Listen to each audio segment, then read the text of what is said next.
A spring breeze blew into the treehouse. The sky was cloudy. "Hey, baseball uniforms," said Annie. Their clothes had magically changed. They were wearing baseball shoes, long socks, and baggy gray pants. Jack's backpack had turned into a leather bag. "Look at that," said Annie. She pointed at the word Bat Boy stitched on the front of their jerseys. "Oh, so we're going to be great Bat Boys," said Jack with a frown, "not great players." "Don't worry," said Annie. "I'm sure Morgan thinks that being great Bat Boys will help us become great players." "But you can't be a Bat Boy," said Jack, "and there was no such thing as a Bat Girl back then." "Don't worry," said Annie. "If we wear these caps, everyone will see what we're pretending to be, remember?" "Oh, right," said Jack. Annie and Jack picked up their caps and put them on. "Wow," Annie said with a big grin. "Yeah, wow," said Jack. He felt a surge of excitement and confidence. "I feel like I know everything about baseball now." "Me too," said Annie. "I can't wait to get to Ebbets Field," said Jack.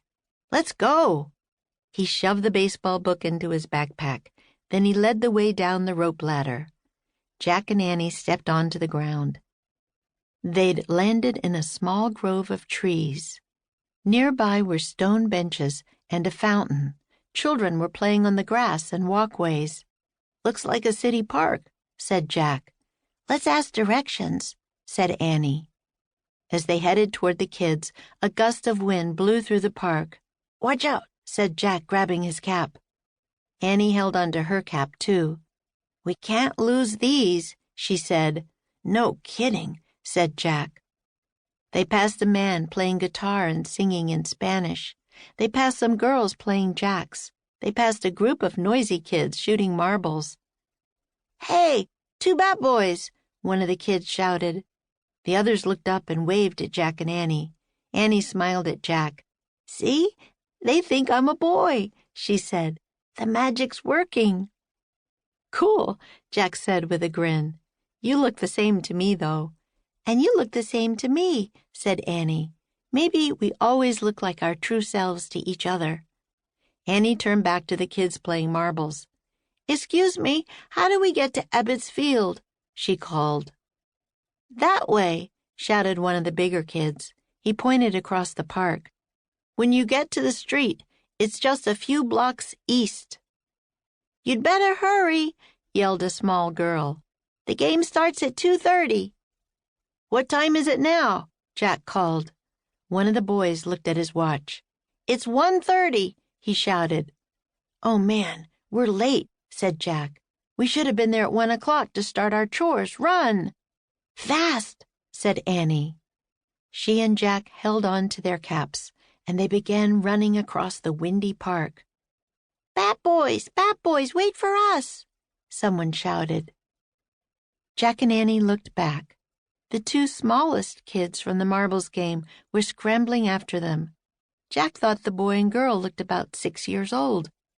"Sorry, we have to hurry," Jack yelled. "But we can help you," the girl said. "We know a shortcut."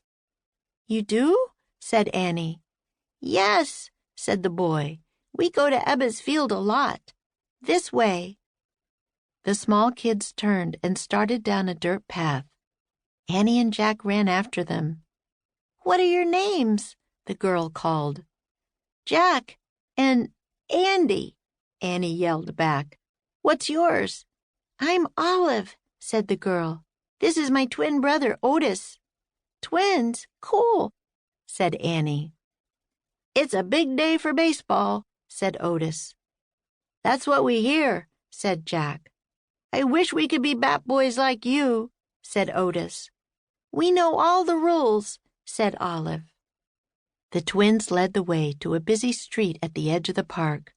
Old-fashioned cars rattled down the broad avenue. The huge cars had long rounded hoods and lots of shiny silver chrome. Alongside the cars, a trolley clattered over tracks.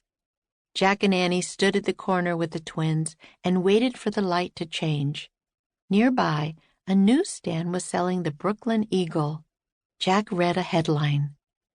Opening day at Ebbets Field, Brooklyn Dodgers versus Boston Braves. Annie, look, he said, pointing at the newspaper. We'll be working at a big league game.